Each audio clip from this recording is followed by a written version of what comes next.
Hello dear listener, it is time for the VR Shiz show once again. Good times. The boys are back for a chill vibin' time. Enjoy what you got right here, right now with your favorite podcast hosts named Richard and Vince. It is time for the VR Shiz show. I am your host, Richard. And I am your other host, Vince. This is the most straightforward introduction we've had in a long while. Yeah, I think it's because we've both had that kind of day. For different reasons, yeah. Yeah. The day has been long and arduous. I had to deal with W-2s and deal with Windows and my computer being stupid. And Windows doesn't even want to install on the drive. I figured, alright, we're going to go with the ultimate option. We're going to reinstall Windows. And then Windows said, nah, I don't want to install there. So I have no idea whatever I'm going to be doing with stupid computer garbage. But, you know, it is what it is. And then you came back to work after vacation to find that work just didn't happen. Yeah, that was great. I was gone for a week. It was really nice. I went from working on exactly one webcomic to 3. Yeah. But I need to keep my brain sharp like that, because the moment I stop the whole creative juice flowing, I just don't write anything for like months. Yeah. So if I could just keep it going, then I'm fine. Yeah. So, I mean, I had a good time. I also got a root canal. Oh, yeah, That was the least painless root canal I've ever got. It was really nice. The doctor was super chill. Shout out to Dr. Beechler. I know you'll never listen to this, but thank you for everything that you've done. And then I'm getting my crown put in on Thursday, so I'm very excited about that. Nice. Because now I can chew on the right side of my mouth. Oh, that'll be good. It will be very nice. But yeah, I came back and it's like my markets didn't exist for a week. So I came back to a mess. And at first, one of the other guys, because they were like, oh, come on, it's not that bad. But one of the other guys like, you guys don't understand. I helped Vince's market last week. It was so much harder than I thought it was going to be. And I'm just like, yeah, it's almost like I've taken this place over for this specific spot. And I know exactly how it runs because of how hard it's been. Oh, no. So it was very stressful today. I got very angry at some very stupid people that I had to deal with. Yeah. I think I told you I was fuming all day. You just texted me earlier in the day, I'm so mad right now. Yeah, and I told you need to play Smash to vent. Yeah, which I don't usually play Smash to vent. So if I have to play Smash to vent, you know that I'm going to play probably the worst I've ever played. But it's going to be very disrespectful. So I'm just... That's how I was fuming the whole day. Like, my chest hurt from how angry I was. That's not a joke. But by the end of the day, it was chill. Kind of calmed down. Yeah. And even now, I'm still a bit, but what am I going to do about it? See, I was going to suggest, aside from Smash, to play a different game to vent, but the computer that is in the living room no longer functions. So, exactly. So there are no other options. Yeah, there are no... It's like when a friend comes over the house and they're like, oh, I'm really thirsty, and you just have tap water. But your refrigerator stopped working, you had a bunch of other drinks, but you can't because they're all gone now. Yeah. Something like that.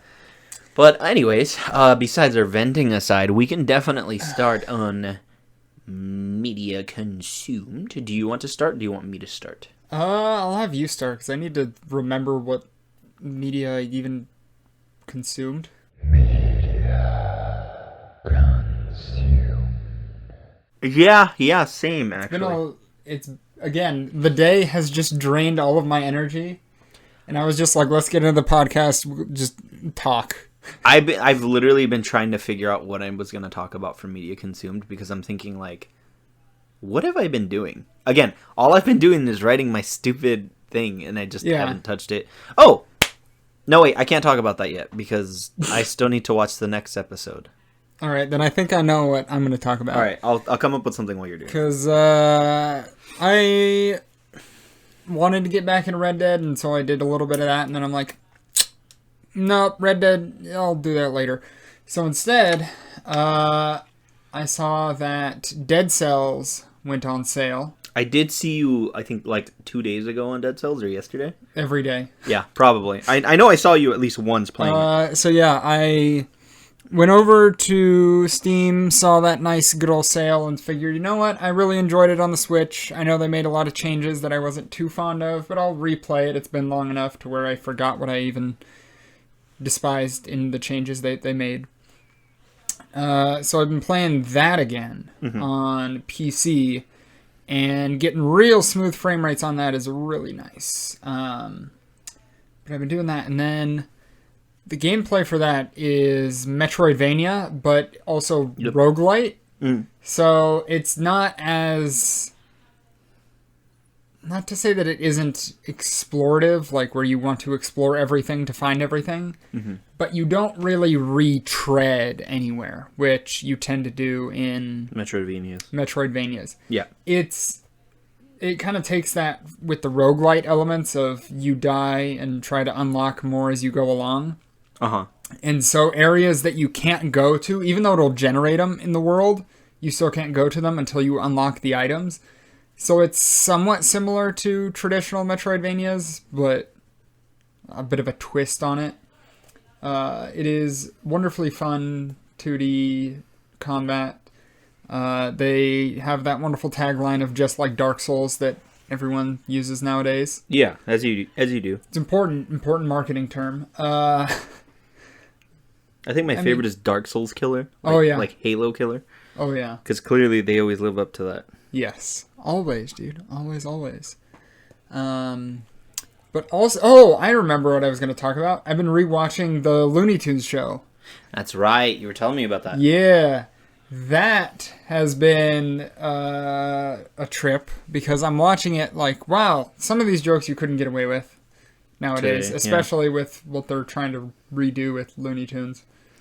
Yeah. But man, the comedy in that show is so excellent because obviously the classic Looney Tunes was very slapstick animated humor.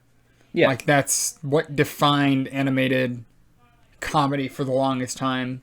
Yep. Same thing with like Tom and Jerry, all of that. It was kind of that style of humor that you could only really do in animation, and it was really the only style of comedy you could do in animation. It was hard to do anything else with the tools of the trade, so to speak. Yeah. At least in a budget-friendly way. Because then you don't have to sync voices as much and all that good stuff. So with the Looney Tunes show, the remake that was like 2008 or something, 2009 and 10, somewhere in that range, I think. Watching it is when it came out. But again, the comedy, it does have a lot of that classic slapstick in it, but it takes the characters and it works with them very reverently. It's not just throwing away everything about them. I mean, they even revisit some of their past in certain ways that works really, really well. But again, the jokes in that show land so well. Yeah. And it goes to places you don't think it would. That you wouldn't remember it doing. Like going straight up to fight the Nazis in World War II. Yeah. Or rescuing from an Albanian prison. Yeah. The show... Humor was different, man. The show is just so well written. So highly recommend it. It's on HBO Max or, I don't know, buy it on Blu-ray or something. I don't know. But it's really, really good. Worth a watch. I was actually thinking about what I was going to talk about, and I had two possibilities. All right. Kimono Michi, but I need to watch a few more episodes to give something proper here, which is a show that is 110% up my alleyway. But I will talk about that probably next week, so then I can finish it out. But I will talk about something that I've been watching on HBO Max. I've been rewatching Young Justice. Yeah. It is a fantastic show. I forgot how great the first two seasons are. I still haven't touched the third, but I decided if I'm gonna watch the third, I might as well go back and revisit to get the context, remember everything. I mean, I do remember everything for the most part, but it's still just a really fun ride. I love all of the main characters like a ton. I think my personal favorites are Aqualad and Artemis. And you know, Superboy's actually pretty solid. I love Nolan North. His voice is incredible. He is a highly regarded voice actor for a reason. Yes, exactly. He's like overall the show's just really good. It's something that I recommend to people, even if you don't really like DC stuff. It's not really focused on like the older generation of DC heroes. It's focused more on like that newer generation, but it still feels like it doesn't downplay them. It just makes them feel like they're still learning the ropes. They're not where their counterparts are because they've been doing it for years. Yeah. But it's still fantastic. I recommend it to anybody that's listening. The OP for the song is pretty good. The intro song, it's short, but it's still like really powerful, really boomy. The characters that they fight across the whole thing are just a bunch of different villains from different heroes that you see just within the DC universe, but you even get to see some villains that you don't often see, like Sportsmaster. He was fantastic in that, and I think he was like just a goalie, like a really bad goalie in his original iteration. Yeah. So in this iteration, he's a straight up monster. Like, I love him in that one. And you get to see Lex Luthor, and who doesn't love Lex Luthor? Because he is probably my favorite DC villain of all time. Dude's fantastic. But yeah, I recommend it. I think it's a great show. The chemistry between the main characters is really solid. Season 2 is my favorite, especially with the introduction of the Blue Beetle, because he's probably my favorite DC hero. See, I only remembered the Blue Beetle from the Batman animated series. Yeah, it was Jamie Reyes in that one too. Yeah. Jaime Reyes, which he was great in that one too. I think they might have used the same voice actor too. Probably. Which is very nice. And then they also, second season, I remembered this. They even have cameos for Virgil, aka Static. And if you haven't seen Static Shock, I have to check if Static Shock is on HBO. Probably not. Probably. But if it is, let's see. We'll pull it up right now with our hard-hitting research. Because I thought we looked it up and tried to see earlier. Dude, if it is, that's the next show I'm watching. Like, I'll talk about Static next week. I don't care. That was my favorite superhero cartoon growing up. It's so good. I just saw it. Yeah, it is. Oh! How many seasons? I'm sorry. Just 4 seasons. Oh, they have all 4! Oh, gosh. Okay, yeah. I'm disappearing off the face of the earth for like the next week and a half. Just to watch it all? The best thing is we're going to do the LAN party this week. Yeah. And that's literally what I'm going to be doing while playing. Just switching back and forth. Just alt-tabbing between them. Yeah, while we're playing Civilization, I'm going to just do all my moves really fast so then I can just get back to it. Dude, I'm so excited. I popped off right now just as much as I did when American Dragon Jake Long came to Disney Plus. It did? Yeah, it finally did. Oh, when? I think about a month ago, because that's when I saw it. I was so happy. I started watching it. I had not... Yeah, it's been a while since American Dragon Jake Long. Dude, that series is so good. That was like... It's like Disney's version of Danny Phantom, in my opinion. Yes. It's super good. Dante Bosco is an absolute joy to hear. The whole cast is really strong. But anyways, I'll gush about those shows when I get back to them eventually. We'll report back in a week. We can also do another nostalgia thing like we had done before in the past. Oh, yeah. Which was nice. But actually, nostalgia does kind of play into it a bit for our topic, at least for me. Oh, we're skipping our favorite musical artist? Yeah. All right. Yeah. All right. I think it's for the best. Yes. He gets a week off. He gets a week off. Apparently, the rumor was here. I can do one here.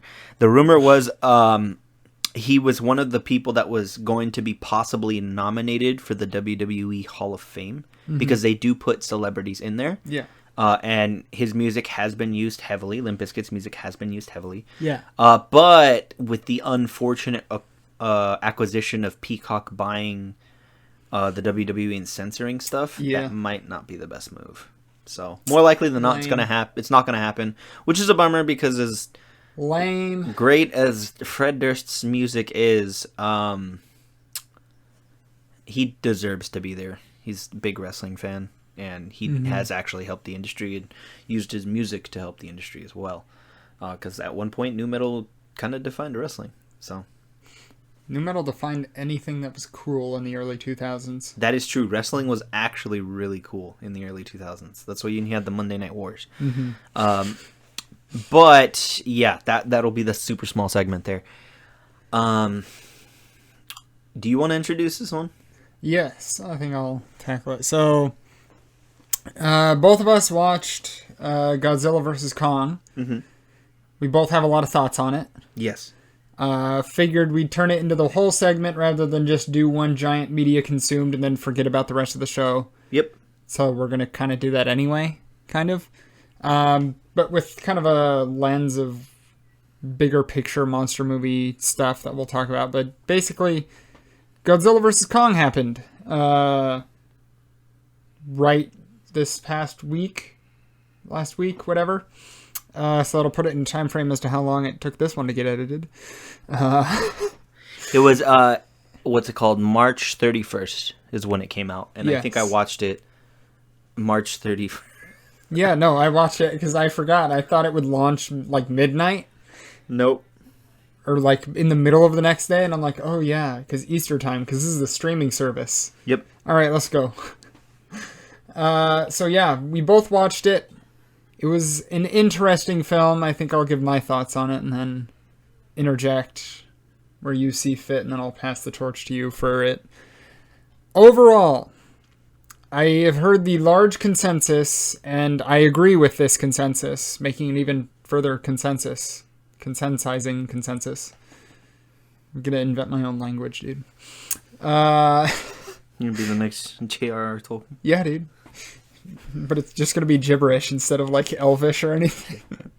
I fluently define what gibberish is as a language. But pretty much everyone agrees it is not as good as King of the Monsters. Yeah. Which is 100% true. King of the Monsters, I give like 8.5 to a 9. And this I'd give maybe a 7. Yeah. I think that is fair. The plot, if you aren't aware, was exactly what everyone expected. There are 0 surprises. Yeah. There literally nothing came as a shock to me. Like, whoa, I can't believe X happened. Whoa, I can't believe this happened. Are there going to be spoilers in this review? We'll get to that. Okay. We'll go non-spoilery for a little bit, and then we'll Okay.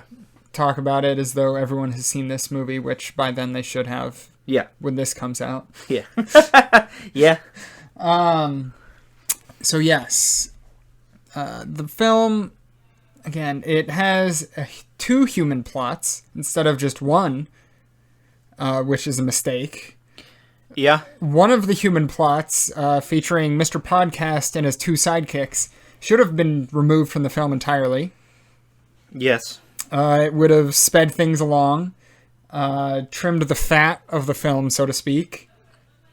The other plot with Corporation and other things, I felt it needed to be there to kind of ground everything, give context, all that good stuff. Which is why you can't ever really remove the human plots from these movies. People don't get that. Yeah.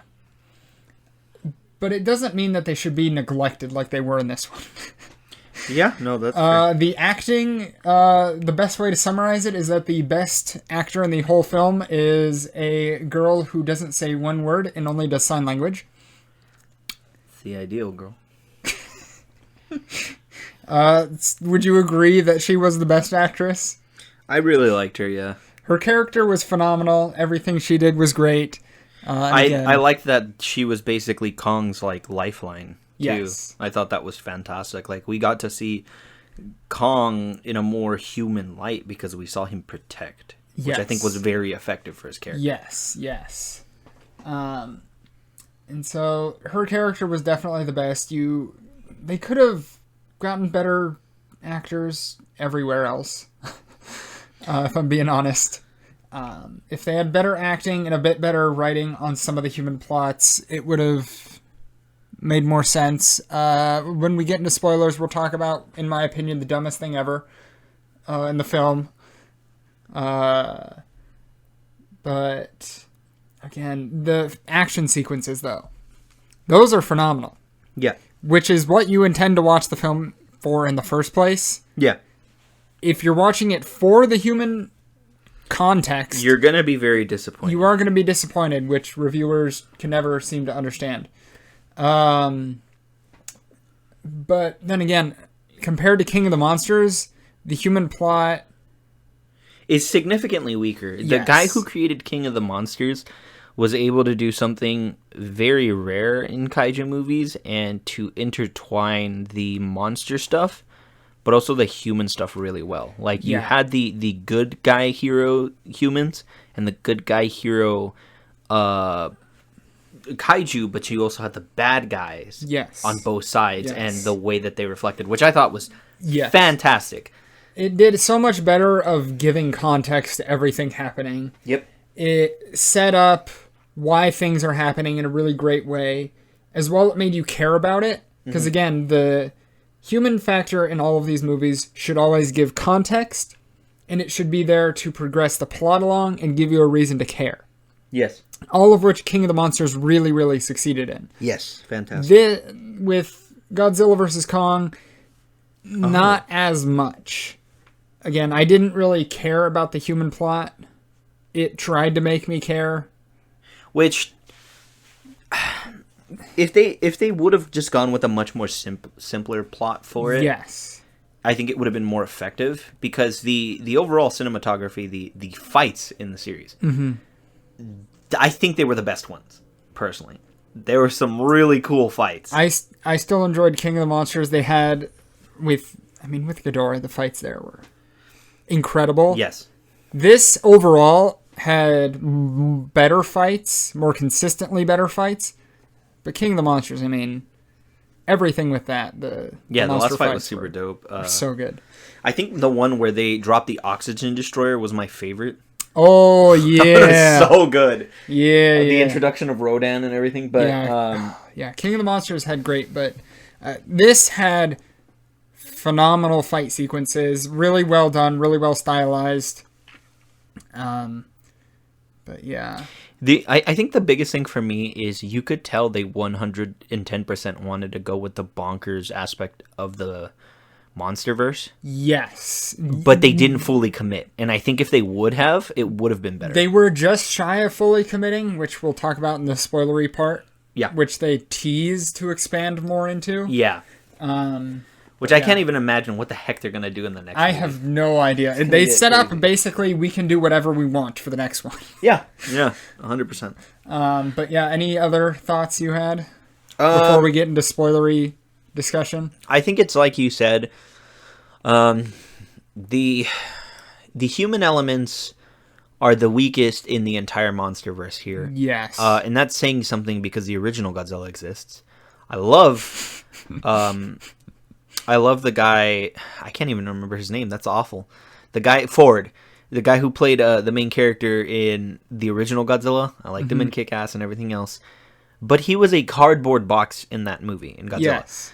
He brought us to the scenes, and that was about it. He was not very proactive in doing things. No, he was there to be human. Which, in contrast, like another kaiju movie like Pacific Rim, the humans are the very center of the movie, but they do so much because of the way they're drifting and the way they're fighting. They're actively fighting, you know? So, but that's saying a lot because of the character work in that one. Were there some fun characters in Godzilla vs. Kong? Yes. The human child whose name I cannot remember. Deaf girl. Yes. I thought she was fantastic, easily one of the best characters in the overall Monsterverse. I still think John C. Reilly takes it for me in Kong Skull Island. He was fantastic. That was a good cast. It's been a while since I saw Kong Skull Island. So we have to watch it again. It's so good. Yeah. Like that movie, the guy who directed it, really big anime fan, has over like 100 references. It's ridiculous. But overall, the cast is fantastic. But I did like the corporation lady. She was cute. I'm like, her character, I don't know, dude. No, her character was like flat. It was fine up until the inevitable corporation thing that they always do in movies like that. She was perfectly fine in her role up until that point. And I'm like, come on, man. Why didn't she just have a little bit of nuance with this character?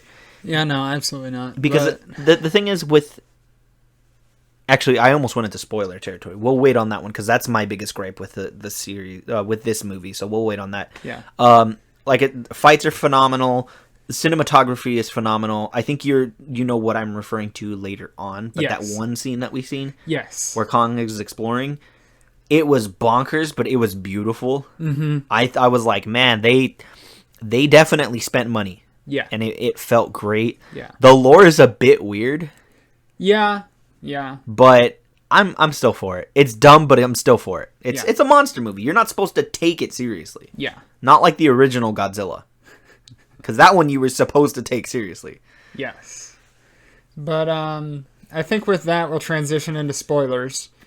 I'll give my biggest gripe right off the bat, which is, again, Mr. Podcast and his 2 sidekicks. You're going to hate this, but do you know who he is? What do you mean? The podcast guy? What about him? Like Do you his know- actor or Do you know who else he plays? who? He plays Miles Morales' dad. Really? That's him. He also plays Detective Mike Norris in Child's Play, which I liked him in that movie personally. Mm-hmm. But yeah, I was like, wait, Jefferson Davis, that's Miles' dad. And I looked it up. I'm like, oh gosh, he plays Miles' dad in the movie. So, Oh my gosh. that was. I feel bad for Millie Bobby Brown. Everyone in that group phoned it in acting wise. I felt so bad for Millie Bobby Brown because she was great in Godzilla King of the Monsters for the most part. She was in that? Yeah. I do not remember her character at all. Her mom is the one that you find out that she's the one that wanted to awaken Monster Zero, King Ghidorah. Oh. That was her mom. If you rewatch it, I think it'll all come back. But yeah, she was great Probably. in that one. In this one, it's like they needed to give her a paycheck, but they didn't know what to do. Yeah. That whole thing was super unbelievable. How they, everything that they do, I'm just like, So the dumbest point in the movie for me is, so Mechagodzilla turns out shockingly, again, the big baddie. Again, this Yeah. plot was the most predictable thing. Shockingly, Godzilla wins because who would have guessed that nuclear lizard beat monkey? yeah. You suck, Kong tards. But I'm glad that you agree with me. yeah, no, there was no way. Like, they had to make Kong as overpowered as they could possibly And do he it, still got and stomped. he still lost. He still got. He He got still sto- He got loses. lost twice. Yeah. This is ridiculous. Like, they had to give him an entire Navy fleet to help the tie first fight to and barely survive against Godzilla then, and then the first second time. they gave him the power boost with the axe, and he still got Yeah, they wrecked. give him Magic Axe, which was shown in the trailers, and He basically died at the end of that fight. Too. He did. So anyway, so they team up to fight Mechagodzilla. And so what happens is, with the standard plot of Mechagodzilla, he was built by humans to defend against the kaiju. But guess what? He goes rogue. yep. Because they're controlling him through telepathy. Because Something they like have one of Ghidorah's heads. That they're using And as they're- essentially as a power source, really. They're kind of... I thought that was like the controls. I 'Cause thought it was they're- like the CPU for a 'cause- computer. Yes. That's what it was, right? So it was like how they're piloting him, whereas the power is the going into... Again, we're going all over the place. We probably could have gone chronologically, but... The one whatever. thing I didn't understand, the other thing I didn't understand is like how they analyzed the radiation source from the axe, Yeah. and they were able to somehow replicate it. So what they did Thousands is of somehow, miles away? Somehow they just sent wireless power. Radiation, mind you. They're just streaming it across the internet. Streaming power. From the middle of the earth. That's Yeah. the other spoiler. Yeah, so The they Hollow go Earth theory to is Hollow real. Earth, where all of the monsters are from, which is what they tease to show, like, ooh, we can do whatever we want, because this is where all the monsters are from. Yep. Here it is, which I'm excited to see what they do with that. I will say that part of the movie was sheer insanity. Like it felt like the part that they wanted to fully embrace. And it was fun for me. It felt genuinely great. reminded me of a stupid rock movie, A Journey to the Center of the Earth. Yeah. Yeah. It just reminded me of that straight up. I can't wait till The Rock is in the next one. Like Is- I feel like he's gonna be in the He's next one. gotta. He has either him, John Cena, or both of them, and one of them has to be on Godzilla's side. The other one has to be on the other side. It'd be It's so just- good. That would be fantastic. Anyway, back to nonsense discussion about the plot. So, they find magic power that they can somehow send wirelessly from the Earth's core up to the surface to power Mechagodzilla, which is the main thing that they send corporation people to do. Meanwhile, my Nintendo Switch struggles to give me a proper non-laggy match with someone 5 feet away from me wirelessly. Nah, dude. Nuclear power can be streamed wirelessly. I thought that was so dumb, but I just stopped thinking about it at that point. They're controlling him telepathically and also powering him telepathically. I have no... Yeah. And suddenly, Mechagodzilla goes rogue. He cuts off his connection to everyone and says, all right, I'm my own guy now. And yet, at the control panel, Mr. Podcast and his 2 sidekicks pour whiskey and somehow cause Mechagodzilla to fry. Yep. And I'm like, isn't he disconnected? Isn't that the whole issue? Yep. Is that we can't do anything to affect him, so we have to wait on the fight to happen? And that was the dumbest point to me, aside from wireless power. Yeah, they should have really just had Kong and Godzilla hand it to them. The fight in and of itself was dope. Oh yeah, the fight was fantastic. I thought overall, like initially, I didn't like Mechagodzilla's design because he's sleeker. He just looks more like he just looks like that version of Godzilla. Yeah. But I was just like, I don't know if I like that because I'm used to the bigger, bulkier, Yeah. super armed. In my mind, they had to make him sleeker because, again, he's mirroring a person's mind. Yeah. And so they have to give him more human-like proportions and stuff. That makes sense, too. So. But overall, in the fight, when he actually started throwing hands with the big lizard, I was like, oh, crap, this is actually really cool. Mm-hmm. The radiation that he basically emanated from his fist as he was going towards him was super dope. The missiles, everything, even the beam that he had was cool. Oh, yeah, his tail attacks? Yeah, that was so scary. Cool. I think what would have worked personally is, obviously we saw that this thing is fed on radiation, and Godzilla was already hounding this thing. Godzilla doesn't really know what it's capable of. What if he just hit it with a blast of radiation and powered the thing up by accident? Mm-hmm. I thought that would have been more viable. That makes more sense. It would have made a little more sense than streaming the power. Streaming it wirelessly. I think for me, the weakest point in the movie is the overall bad guy corporation people. Because if you think about it, in reality, is what they're doing wrong?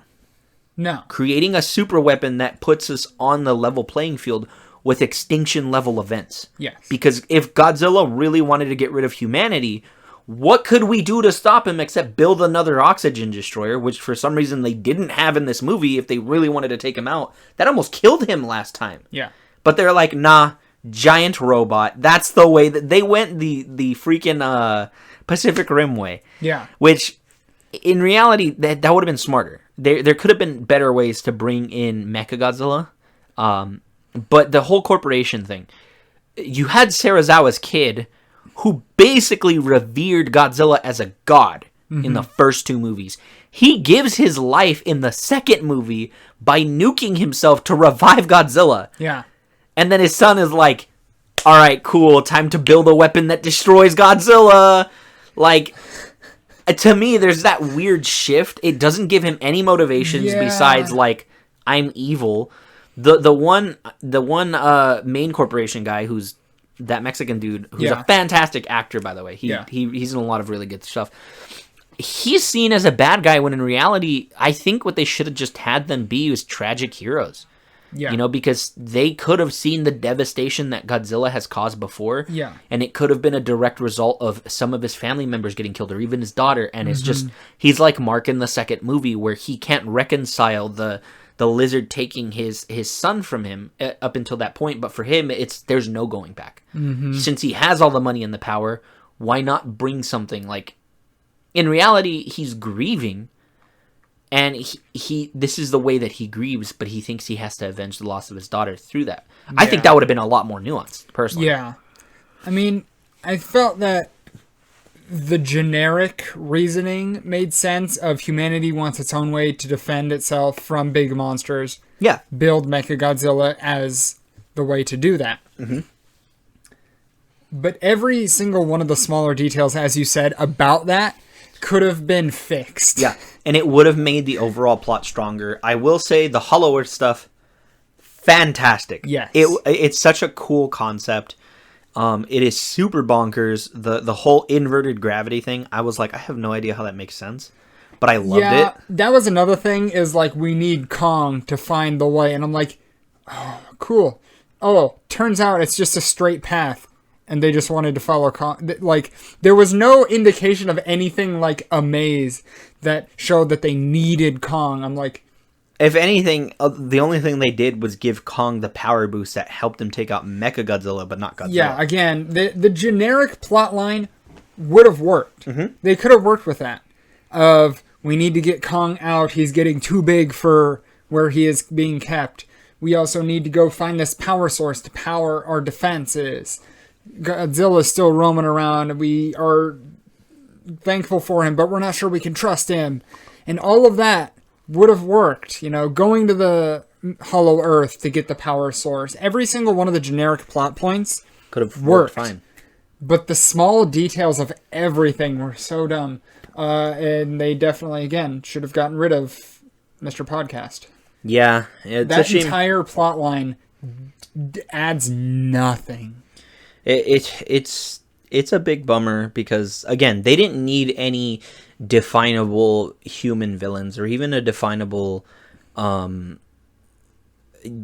villain, because in reality, if Mechagodzilla is being piloted by humans and the humans are just looking to defend themselves, mm-hmm.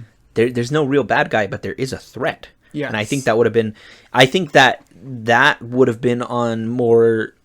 on par with King of the Monsters storytelling, because again, King of the Monsters, people can say whatever they want about that movie, big dumb monster movie, but it had a lot of nuance for what it was. Yes. Which is hard to do with monster movies. Again, one of my favorite things about that movie is I'm like, wow, they're really heavy-handed with the Christ symbolism. And then our friend is like, what Christ symbolism? And I'm like, were you watching the movie? I felt it was so heavy-handed. That's one of the reasons why I loved it, because when Godzilla gets dethroned... Hold on. To break the podcast, there was a cool hummingbird outside, and now he's gone. Rip. It was Anna's hummingbird.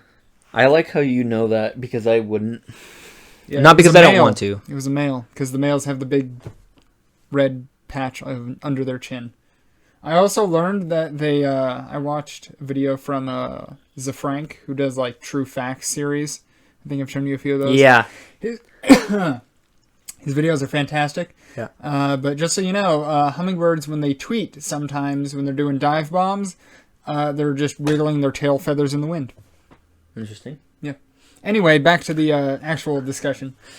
Yeah, no, they could have... That's one of the things that I loved about King of the Monsters, because after Godzilla gets dethroned as the alpha predator, mm-hmm. you see the volcano erupting, but you also see King Ghidorah standing over with the giant cross. He's the new king. Yeah. And I was like, to me, there are people that I saw that took offense to that. And I was like, he's literally an alien. He's not from this earth. He's a virus. When we read our Bibles, we're not, we're offended by the Antichrist, but we're not offended the way that we'd be offended in that. That's essentially the symbolism there. People who get offended at the use of Christ symbolism, it doesn't make sense to me. It's an analogy to show that this is... If anything, it should, It bolsters it, if anything. Yeah, exactly. But so Godzilla in that movie totally dies. Then Angel comes down, showing, Godzilla's okay now. Godzilla comes back resurrected and defeats evil. Yeah, and he gets very OP when he comes back and defeats the false king. Mm-hmm. Which, And again, it also has that humanity rejecting its savior vibe, too. There was a lot of Christ symbolism in King of the Monsters, and I think leaning into that is what made the movie strong. Exactly. It made its human characters legitimately human, mm-hmm. but also didn't take away from the insane fight scenes that we got to see. Yes. Which I loved. But with that in mind... going back to Godzilla versus Kong, it was pure insanity. Yes. I loved the insanity, but the lulls in that movie are what killed me. Yes. Because it could have been a great movie. For me, it did have the potential to possibly beat out King of the Monsters if it that's wasn't... what I thought it was going to do, and then they had... The human characters. Even the main character from the second movie, from King of the Monsters, he's literally in the movie for 2 minutes. If anything, he should have been the forefront Godzilla guy. Yeah. Because he's the one who reconciled with Godzilla at the end. Yeah. And then they could have had the granddaughter of John C. Reilly's character in for Kong. Still keeping that little girl because she was fantastic. Yeah. I actually know she was a good substitute because her family was one of the last survivors, I think. Yes, she is the last one. Which I thought was super duper great. Again, the sheer insanity of that all would have been great. For me personally, seeing a triple threat would have been a lot better than seeing a handicap match, a 2-on-1, because you would have Monkey, who is fighting for his right to live because Godzilla wants him to not live, and they both disagree on their stances there. Godzilla is the alpha predator and refuses to let anyone else be the alpha predator, which is why he bodied King Ghidorah, bodied Kong, and then attempted to body Mechagodzilla. Yeah. And then, Mechagodzilla could have been the representation for the humans where they wanted to be the top of the food chain so they were no longer threatened by something that powerful.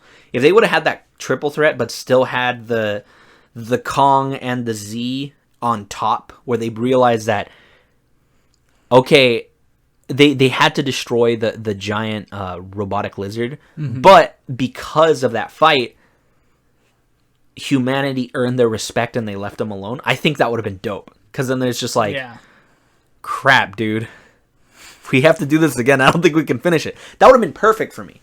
That would have been great. Not that we have to be on equal playing field with Godzilla, because if you look at his records in kaiju movies, the man has over 45. The lizard has over 45. He has 8 losses, I think, 9 draws.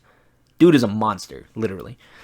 But I think with the nuance of kaiju movies, I don't know if you have ever been like that, but for me, movies about giant monsters have always been fascinating to me. Yeah. Growing up. I watched the old school Godzilla stuff as a kid. I still have that cool series. I also found out that it's all on HBO, which I popped off, and my dad told me to be quiet because I found out. I was like, ah, and he's like, chill. And I'm like, no, because it was super cool. But it's crazy to think that its original iteration was a kind of an analogy for the bomb. Yeah. And Japan's sins. But in its most current iteration, that's Japanese, not legendary, the one that we know of. In Shin Godzilla, it's actually an analogy for Fukushima. Yes. But also the way that Japan, as much as it wants to be an independent nation, actually acknowledges that it needs help from other nations in order to thrive. Which is insane to think about how Japan works. Yeah. Because they're not like that. But with Big Monkey movie, Big Spicy Lizard movie, no thoughts, head empty, but head happy. I would rate it a 7. I had a lot of fun watching it. If I didn't think, which is a shame. Yeah. Look, if you're going to watch the movie, like I did on HBO Max, all you got to do is just fast forward through any scene that has people on screen, and you're good. If it's people talking to the monsters, you can leave that in. But that's about it. That's all you need.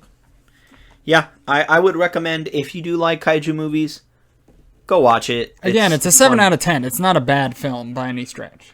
Yeah. It's just nowhere near as good as King of the Monsters was. It had the potential to be, but unfortunately they got bogged down by a few different things. I recommend it. I'm really hoping that eventually the one thing that they keep trying to push for, but apparently people hate money, they've been trying to push for a Godzilla versus Pacific Rim movie for a while. Guillermo del Toro has pushed for it a few times. Yeah. Which, come on. That would be great. Come on. That would be so I don't know how you would handle that, but that would be great.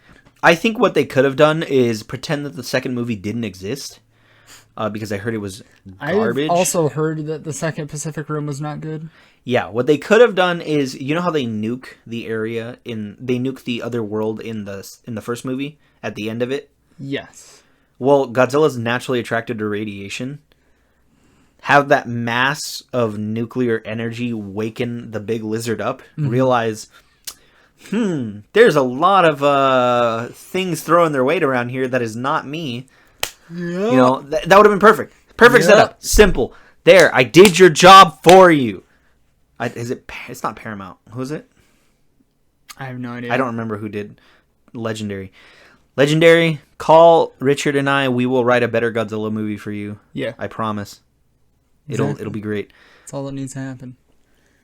Yeah, 40 minutes? Yeah, we had a good, healthy discussion on good things and problems with Godzilla vs. Kong. I'm very passionate about Godzilla. It is one of my favorite things of all time. Yes, it is. It is excellent. It is excellent. And you know what?